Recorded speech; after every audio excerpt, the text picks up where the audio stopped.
ಪ್ರೀತಿಯ ವೀಕ್ಷಕರಿಗೆ ಶಂಕರಾನಂದ ಟಿವಿಗೆ ಸ್ವಾಗತ. ಇವತ್ತಿನ ವಿಡಿಯೋನಲ್ಲಿ ಆಗಸ್ಟ್ ತಿಂಗಳ ಮಾಸ ಭವಿಷ್ಯ ಯಾವ ರೀತಿಯಾಗಿದೆ ಅನ್ನುವಂತಹ ಮಾಹಿತಿಯನ್ನು ತಿಳ್ಕೊಳ್ಳೋಣ. ಅದಕ್ಕಿಂತ ಮುಂಚಿತವಾಗಿ ಯಾರಾದರೂ ಶಂಕರಾನಂದ ಟಿವಿ ಯೂಟ್ಯೂಬ್ ವಾಹಿನಿಯನ್ನು ಸಬ್ಸ್ಕ್ರೈಬ್ ಮಾಡ್ಕೊಳ್ಳಿಲ್ಲ ಅಂದರೆ ಸಬ್ಸ್ಕ್ರೈಬ್ ಮಾಡ್ಕೊಳ್ಳಿ. ಇನ್ಸ್ಟಾಗ್ರಾಮ್ ಪೇಜ್ ಮತ್ತು ಫೇಸ್ಬುಕ್ ಪೇಜನ್ನು ಫಾಲೋ ಮಾಡ್ತಾ ಇಲ್ಲ ಅಂದರೆ ಫಾಲೋ ಮಾಡಿ. ಅದರಿಂದ ನೆಕ್ಸ್ಟ್ ಅಪ್ಲೋಡ್ ಆಗುವಂತಹ ವಿಡಿಯೋಗಳು ನಿಮಗೆ ನೋಟಿಫಿಕೇಶನ್ ಮುಖಾಂತರ ಬರುತ್ತೆ. ಹೊಸ ಮಾಹಿತಿಗಳನ್ನು ತಿಳ್ಕೊಳ್ಳೋಕ್ಕಾಗತ್ತೆ. ಕಷ್ಟಪಟ್ಟು ಒಂದು ಸೈಟನ್ನು ಕೊಂಡ್ಕೊಂಡಿದ್ದಾಯ್ತು. ಈಗ ಆ ಜಾಗದಲ್ಲಿ ಮನೆ ಕಟ್ಟಿಸ್ಬೇಕು, ಪಾಯ ಯಾರ ಕಡೆಯಿಂದ ಹಾಕಿಸ್ಬೇಕು, ಬೇಕಾದ ಕಲ್ಲುಗಳಾಗಿರ್ಲಿ, ಕಬ್ಬಣ ಆಗಿರ್ಲಿ, ಮರಳು, ಜಲ್ಲಿಕಲ್ಲು, ಅದೇ ರೀತಿಯಾಗಿ ಮನೆಗೆ ಬೇಕಾಗಿರುವಂತಹ ಇಟ್ಟಿಗೆ, ಸಿಮೆಂಟು ಎಲ್ಲಿಂದನಪ್ಪ ತರಿಸ್ಬೇಕು, ಯಾರ ಕಡೆಯಿಂದ ಕೊಂಡ್ಕೊಳ್ಬೇಕು ಅಂತ ಯೋಚನೆ ಮಾಡ್ತಾ ಇದ್ದೀರಾ? ಇದರೆಲ್ಲದರ ಜೊತೆಗೆ ವಾಸ್ತು ಅನ್ನುವಂಥದ್ದು ಮನೆಗೆ ಬಹಳ ಮುಖ್ಯ. ಯಾರ ಕಡೆಯಿಂದ ನಾವು ವಾಸ್ತುವನ್ನು ತೋರಿಸ್ಬೇಕು ಅಂತಾನು ಯೋಚನೆ ಮಾಡ್ತಾ ಇದ್ದೀರಲ್ವಾ? ನೀವು ಯೋಚನೆ ಮಾಡೋದೇ ಬೇಡ. ಪಾಯ ಹಾಕೋದ್ರಿಂದ ಹಿಡಿದು ಮನೆಗೆ ಯಾವ ರೀತಿಯಾಗಿ ವಾಸ್ತು ಇರಬೇಕು ಅಂತ, ಜೊತೆಗೆ ಆ ಮನೆಗೆ ತಕ್ಕ ಹಾಗೆ ಯಾವ ಬಣ್ಣವನ್ನ ಹಾಕಬೇಕು, ನೆಲಕ್ಕೆ ಯಾವ ಕಲ್ಲು ಹಾಕಬೇಕು, ಗೋಡೆಗೆ ಯಾವ ಬಣ್ಣ ಬಳಿಬೇಕು, ಯಾವ ಕಬ್ಬಣ ಉಪಯೋಗಿಸಬೇಕು ಅಂತೆಲ್ಲ ವಿಶೇಷವಾದ ಮಾಹಿತಿಗಳನ್ನ ಪಾಯದಿಂದ ಹಿಡಿದು ಗೃಹ ಪ್ರವೇಶದವರೆಗೂ ನಿಮಗೆ ಬೇಕಾದಂತಹ ಎಲ್ಲಾ ಸವಲತ್ತುಗಳನ್ನ ಒಂದೇ ಸೂರಿನಡಿ ಕೊಡ್ತಾ ಇದ್ದಾರೆ. ಅತ್ಯಂತ ಕಡಿಮೆ ದರದಲ್ಲಿ ಉನ್ನತ ಗುಣಮಟ್ಟ ಇರತಕ್ಕಂತಹ ವಸ್ತುಗಳನ್ನ ಉಪಯೋಗಿಸಿ ನಿಮಗೆ ಅಂತಾನೆ ಮನೆಯನ್ನ ಕನ್ಸ್ಟ್ರಕ್ಷನ್ ಮಾಡಿಕೊಡ್ತಾ ಇದ್ದಾರೆ. ನಮ್ಮ ರಾಜಾಜಿನಗರದಲ್ಲಿರುವಂತಹ KMI ಕನ್ಸ್ಟ್ರಕ್ಷನ್ಸ್ ನವರು ನಿಮಗೆ ಏನಾದ್ರೂ ಮನೆ ಕಟ್ತಾ ಇದ್ದೀನಿ, ಎಲ್ಲಾ ರೀತಿಯಾದ ಗೊಂದಲಗಳಿದೆ ಅಂದ್ರೆ ಫಸ್ಟ್ ಇಲ್ಲಿರುವಂತಹ ಫೋನ್ ನಂಬರ್ಗೆ ಫೋನ್ ಮಾಡಿ ಎಲ್ಲಾ ಮಾಹಿತಿಗಳನ್ನ ನೀವು ಕುಲಂಕುಷವಾಗಿ ತಿಳ್ಕೊಂಡು ನಿಮಗೆ ಬೇಕಾದಂತಹ ಮನೆಯನ್ನ ನಿಮ್ಮ ಕೈಗೆಟಕುವ ದರದಲ್ಲಿ ಇವರೇ ಕಟ್ಟಿಕೊಡ್ತಾರೆ. ಎಲ್ಲಾ ವಿಚಾರಗಳನ್ನ ತಿಳ್ಕೊಂಡು ಮುಂದುವರಿರಿ. ಶುಭವಾಗ್ಲಿ. ಕನ್ಸ್ಟ್ರಕ್ಷನ್ಗೆ ಸಂಬಂಧಪಟ್ಟಂತಹ ಸಂಪೂರ್ಣ ಮಾಹಿತಿ ಬೇಕಾದ್ರೆ ಇಲ್ಲಿರುವಂತಹ ಫೋನ್ ನಂಬರ್ಗೆ ಫೋನ್ ಮಾಡಿ. ಶುಭವಾಗಿ. ಇನ್ನು ಮೊದಲನೇದಾಗಿ ಆಗಸ್ಟ್ ತಿಂಗಳ ವಿಶೇಷತೆಗಳನ್ನ ನಾವು ಗಮನಿಸ್ಬಿಡೋಣ ಮತ್ತು ಯಾವ್ಯಾವ ಗ್ರಹಗಳು ಬದಲಾವಣೆ ಆಗ್ತಾ ಇದೆ, ಎಷ್ಟನೇ ತಾರೀಕಿಗೆ ಬದಲಾವಣೆ ಆಗ್ತಿದೆ ಅನ್ನೋದನ್ನು ಗಮನಿಸೋಣ. ಮೊದಲನೇದಾಗಿ 1ನೇ ತಾರೀಕು 8ನೇ ತಿಂಗಳು 2026 ಕನ್ಯಾ ರಾಶಿಗೆ ಶುಕ್ರ ಪ್ರವೇಶ ಮಾಡ್ತಾ ಇದ್ದಾನೆ. ಶುಕ್ರನು ನೀಚನಾಗ್ತಾ ಇದ್ದಾನೆ. ಇನ್ನು 2ನೇ ತಾರೀಕು 8ನೇ ತಿಂಗಳು 2026 ಮಿಥುನ ರಾಶಿಗೆ ಒಂದು ಕುಜನ ಪ್ರವೇಶವಾಗ್ತಾ ಇರುವಂಥದ್ದು. 5ನೇ ತಾರೀಕು 8ನೇ ತಿಂಗಳು 2026 ಕಟಕ ರಾಶಿಗೆ ಬುಧ ಪ್ರವೇಶ ಮಾಡ್ತಾ ಇದ್ದಾನೆ. ಅದರಲ್ಲೂ 17ನೇ ತಾರೀಕು 8ನೇ ತಿಂಗಳು 2026 ಸಿಂಹ ರಾಶಿಗೆ ರವಿ ಪ್ರವೇಶ ಮಾಡ್ತಾ ಇದ್ದಾನೆ.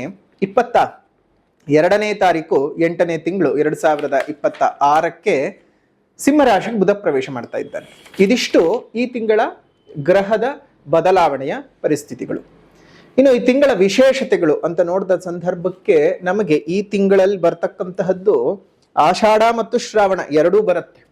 ಈ ಆಷಾಢ ಮತ್ತು ಶ್ರಾವಣ ಎರಡು ಅರ್ಧ ಸಿಕ್ಕೋದ್ರಿಂದ ಮೊದಲನೇದಾಗಿ ನಮಗೆ ಈ ಒಂದು 4ನೇ ತಾರೀಕಿನಂದು ನಮಗೆ ವಿಶೇಷವಾಗಿ ನಡೆಯುವಂತಹ ಒಂದು ಚಾಮುಂಡೇಶ್ವರಿಯ ಉತ್ಸವ ನಡೆಯುತ್ತೆ.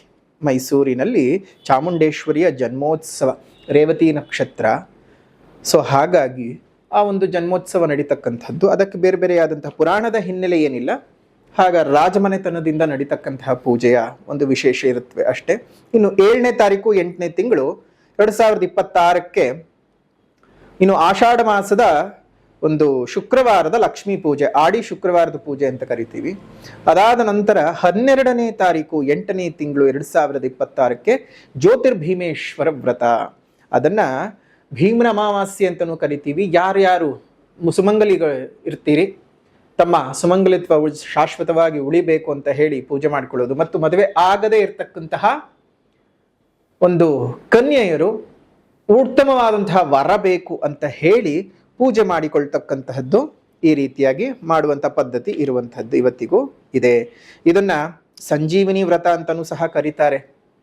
ಯಾಕಂದ್ರೆ ತಮ್ಮ ಗಂಡಂದ್ರ ಆಯುಷ್ಯ ಆರೋಗ್ಯಗಳು ಜಾಸ್ತಿ ಆಗಬೇಕು ಅಂತಲೂ ಸಹ ಸುಮಂಗಲಿಯರು ಇದೊಂದು ಪೂಜೆ ಪುನಸ್ಕಾರಗಳನ್ನ ಮಾಡೋದು ಉಂಟು.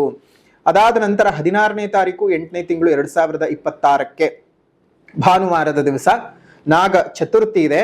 17ನೇ ತಾರೀಕು 8ನೇ ತಿಂಗಳು 2026 ನಾಗರ ಪಂಚಮಿ ಇರತಕ್ಕಂತಹದ್ದು. ಅದೇ ರೀತಿಯಾಗಿ ಗಮನಿಸಿದಾಗ 21ನೇ ತಾರೀಕು 8ನೇ ತಿಂಗಳು 2026 ಶ್ರೀ ವರಮಹಾಲಕ್ಷ್ಮಿ ವ್ರತ.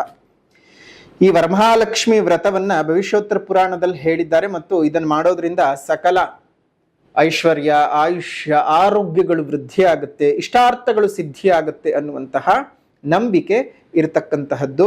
ಜೊತೆಗೆ ಈ ಒಂದು ಶುಕ್ರವಾರ, ಶ್ರಾವಣದ ಶುಕ್ಲ ಪಕ್ಷದ ಮೊದಲನೇ ಶುಕ್ರವಾರ, ಈ ಒಂದು ಪೌರ್ಣಮಿಗೂ ಹಿಂದೆ ಬರ್ತಕ್ಕಂತಹ ಶುಕ್ರವಾರದ ದಿವಸ ಮಾಡಿಕೊಂಡು ಬಂದಿರತಕ್ಕಂತಹದ್ದು, ಅನಾದಿ ಕಾಲದಿಂದಲೂ ಮಾಡ್ಕೊಂಡು ಬಂದಿರತಕ್ಕಂತಹದ್ದು. ಸೊ ಹಾಗಾಗಿ ಹುಣ್ಣಿಮೆಗೆ ಬರ್ತಕ್ಕಂತಹ ಶುಕ್ರವಾರ, ಹುಣ್ಣಿಮೆಯ ಹಿಂದೆ ಬರತಕ್ಕಂತಹ ಶುಕ್ರವಾರಕ್ಕೆ ಪ್ರಾಮುಖ್ಯತೆಯನ್ನು ಕೊಟ್ಟು ಅಂದು ವರಮಹಾಲಕ್ಷ್ಮಿ ವ್ರತವನ್ನ ಮಾಡ್ತಾರೆ.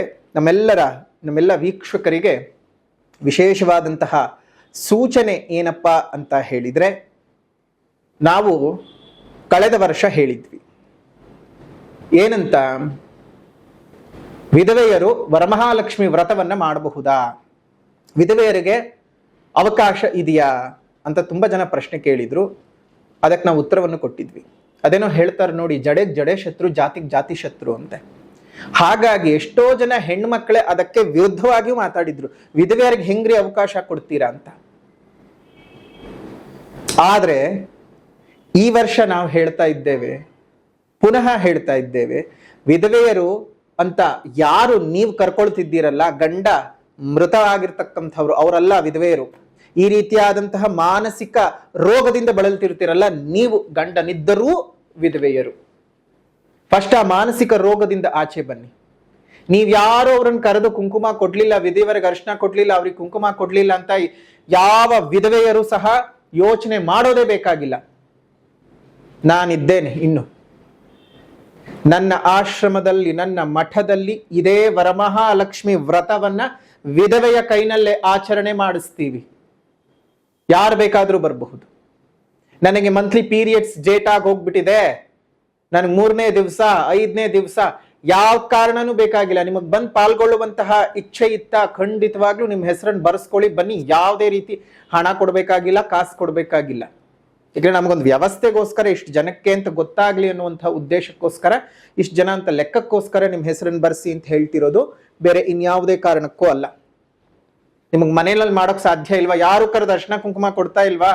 ವರ್ಷಕ್ಕೊಂದು ವ್ರತ, ಆ ವ್ರತವನ್ನು ನಿಮಗೆ ಮಾಡೋದಕ್ಕೆ ಬಿಡ್ತಾ ಇಲ್ವಾ? ಬನ್ನಿ ನಮ್ಮ ಆಶ್ರಮಕ್ಕೆ, ಸ್ವತಃ ನಾವೇ ಮಾಡಿಸ್ತೀವಿ. ವರಮಹಾಲಕ್ಷ್ಮಿ ವ್ರತ ಯಾರು ಏನು ಯೋಚನೆ ಮಾಡುವಂತಹ ಅವಶ್ಯಕತೆನೇ ಇಲ್ಲ.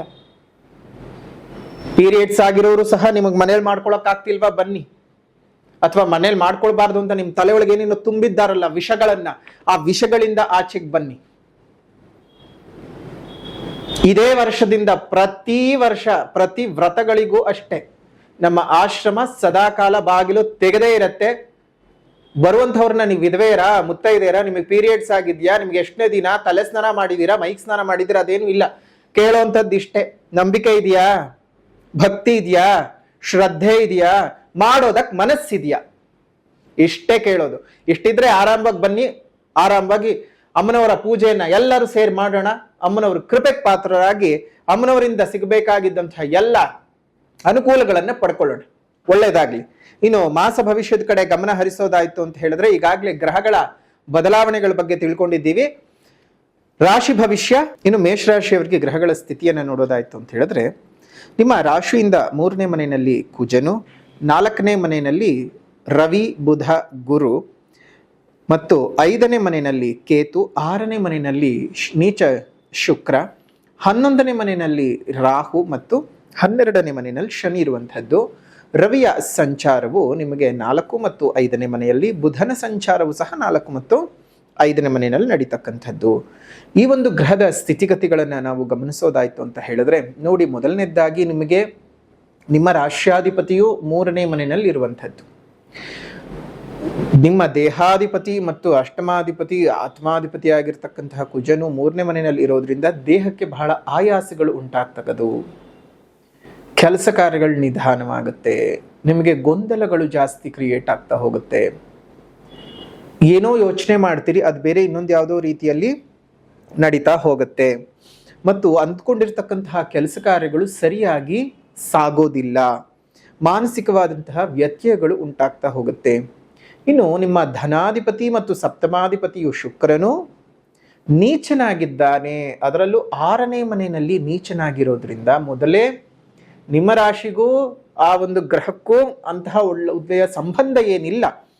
ಅವನು ನೀಚ ಬೇರೆ ಆಗಿರೋದ್ರಿಂದ ಇನ್ನಷ್ಟು ನಿಮಗೆ ಹಣಕಾಸಿನ ತೊಂದರೆಗಳಾಗುವಂಥದ್ದು, ಏರುಪೇರುಗಳು ಉಂಟಾಗುವಂಥದ್ದು, ಸಾಲಗಾರರಿಂದ ಹಿಂಸೆಗಳು ಆಗುವಂಥದ್ದು, ಒಂದಷ್ಟು ಮನೆ ನಡೆಸೋದಕ್ಕೇನೆ ಕಷ್ಟ ಆಗ್ತಕ್ಕಂಥದ್ದು, ಉದ್ಯೋಗದಲ್ಲಿ ಏರಿಳಿತಗಳು ಕಾಣತಕ್ಕಂಥದ್ದು, ಈ ರೀತಿಯಾಗಿ ಆಗುತ್ತೆ. ತುಂಬಾ ಜಾಗೃತಿಯಾಗಿರ್ಬೇಕು ಹಣಕಾಸಿನ ವಿಚಾರದಲ್ಲಂತೂ.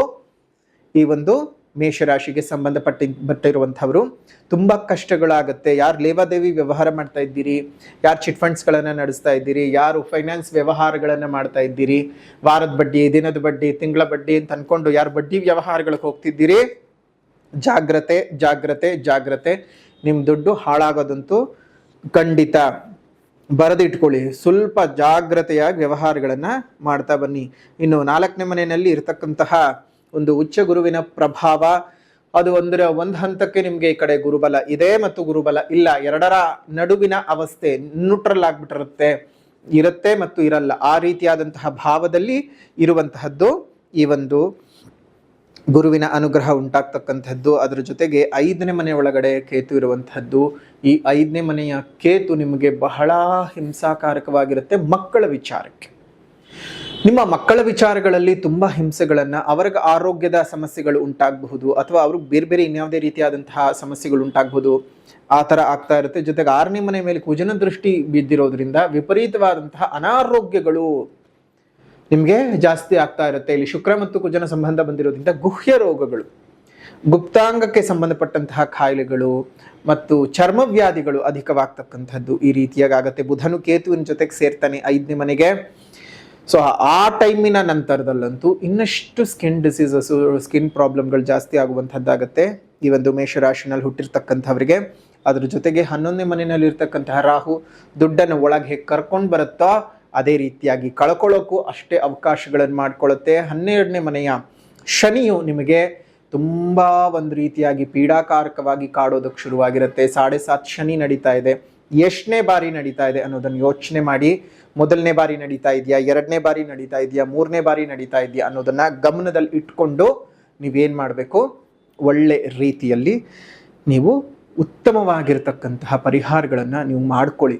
ನೋಡಿ, ಅದಕ್ಕೋಸ್ಕರ ಅಂತಾನೆ ನಿಮ್ಮೆಲ್ಲರ ಈ 7.5 ಅಷ್ಟಮ ಶನಿಯ ಅಥವಾ ಅರ್ಧಾಷ್ಟಮ ಶನಿಯ ಇನ್ಯಾವುದೇ ರೀತಿಯಾದಂತಹ ಶನಿ ಪೀಡನ ಅವಧಿ ನಿಮಗೆ ಇದ್ರೂ ಸಹ ಅದಕ್ಕೆ ಏಕೈಕ ಪರಿಹಾರ ಅಂತ ಹೇಳಿದ್ರೆ ನೀವು ಶನಿ ಶಾಂತಿಯನ್ನು ಮಾಡಿಸ್ಕೊಳ್ಬೇಕಾಗತ್ತೆ. ಜುಲೈ 12ನೇ ತಾರೀಕು, ಇದು ಆಗಸ್ಟಿನ ತಿಂಗಳ ಭವಿಷ್ಯ ಹೇಳ್ತಾ ಇದ್ರೂ ಸಹ ಇದು ನಿಮಗೆ ಜುಲೈನಲ್ಲೇ ನಾವು ಪ್ರಸಾರ ಮಾಡೋದ್ರಿಂದ, ಜುಲೈನಲ್ಲೇ ಅಪ್ಲೋಡ್ ಮಾಡೋದ್ರಿಂದ, ಸೊ ನಿಮಗೆ ಮುಂಚಿತವಾಗಿಯೇ ಹೇಳ್ತಾ ಇದ್ದೀವಿ. ಈ ಜುಲೈ 12ನೇ ತಾರೀಕಿನ ವಿಶೇಷವಾದಂತಹ ಆ ತ್ರಯೋದಶಿ ದಿವಸ ವಿಶ್ವದಲ್ಲೇ ಮೊದಲನೇ ಬಾರಿಗೆ ಪ್ರತಿಷ್ಠಾಪನೆಗೆ ಒಳಗಾಗ್ತಾ ಇರತಕ್ಕಂತಹ, ವಿಶ್ವದಲ್ಲೇ ಎಲ್ಲೂ ಇಲ್ಲದಂತಹ ಪ್ರಪ್ರಥಮ ದೇವಸ್ಥಾನ, ವಿಶ್ವದಲ್ಲೇ ಪ್ರಪ್ರಥಮ ದೇವಸ್ಥಾನ ಏಕಶಿಲೆಯಲ್ಲಿ ಹನುಮ ಮತ್ತು ಶನಿಯನ್ನ ದಕ್ಷಿಣಕ್ಕೆ ಅಭಿಮುಖವಾಗಿ ಪ್ರತಿಷ್ಠಾಪನೆಯನ್ನು ಮಾಡ್ತಾ ಇರುವಂಥದ್ದು. ಮುಂಭಾಗದಲ್ಲಿ ಹನುಮ, ಹಿಂಭಾಗದಲ್ಲಿ ಶನಿ. ಶನಿಯನ್ನ ನೀವು ನೇರವಾಗಿ ನೋಡ್ಲಿಕ್ಕೆ ಸಾಧ್ಯವಾಗಲ್ಲ, ಕನ್ನಡಿಯ ಮುಖಾಂತರವಾಗಿ ನೀವು ಶನಿಯನ್ನ ನೋಡಬೇಕಾಗ್ತದೆ. ಸೊ ಹಾಗಾಗಿ ಆ ಕನ್ನಡಿಯಲ್ಲಿ ನಿಮಗೆ ಶನಿಯು ದರ್ಶನವನ್ನು ಕೊಡ್ತಾನೆ, ಅವನ ನೇರ ದೃಷ್ಟಿಯಿಂದ ಪಾರಾಗ್ತೀರಿ, ಹನುಮನ ಶುಭ ಕೃಪೆಗೆ ನೀವು ಒಳಗಾಗ್ತೀರಿ. ಮೊದಲನೇದಾಗಿ ಬೆಳಗ್ಗಿನಿಂದನೇ ವಿಶೇಷವಾಗಿ ಪವಮಾನ ಪೂಜೆ, ಪವಮಾನ ಹೋಮ, ಮೃತ್ಯುಂಜಯ ಪೂಜೆ, ಮೃತ್ಯುಂಜಯ ಹೋಮ ಸಮೇತವಾಗಿ ಹನುಮಂತನ ಪ್ರತಿಷ್ಠಾಪನೆ ಆಗ್ತಾ ಇರತಕ್ಕಂಥದ್ದು. ನೀವೇ ಸ್ವತಃ ಬಂದು ನಿಮ್ಮ ಕೈಯಾರೆ ಸ್ವಾಮಿಗೆ ಎಳ್ಳೆಣ್ಣೆಯ ಅಭಿಷೇಕವನ್ನು ಮಾಡಿ ಸ್ಪರ್ಶ ದರ್ಶನವನ್ನು ಮಾಡ್ಕೊಂಡು ಹೋಗಬಹುದು. ಪ್ರತಿನಿತ್ಯವೂ ಆ ವ್ಯವಸ್ಥೆ ಇರ್ತದೆ. ಯಾರಾದರೂ ಶನಿಪೀಡನೆಯಿಂದ ಬಳಲ್ತಾ ಇರತಕ್ಕಂಥವರು, ತುಂಬ ದೋಷಗಳು, ಸಂಕಷ್ಟಗಳು ಅಂತ ಬಳಲ್ತಾ ಇರತಕ್ಕಂಥವರು ನೀವೇ ಸ್ವತಃ ಬಂದು ಸ್ವಾಮಿಗೆ ಎಳ್ಳೆಣ್ಣೆಯ ಅಭಿಷೇಕವನ್ನು ಮಾಡಿ ನೀವು ಸ್ವಾಮಿಯ ಕೃಪೆಗೆ ಪಾತ್ರರಾಗಬಹುದು.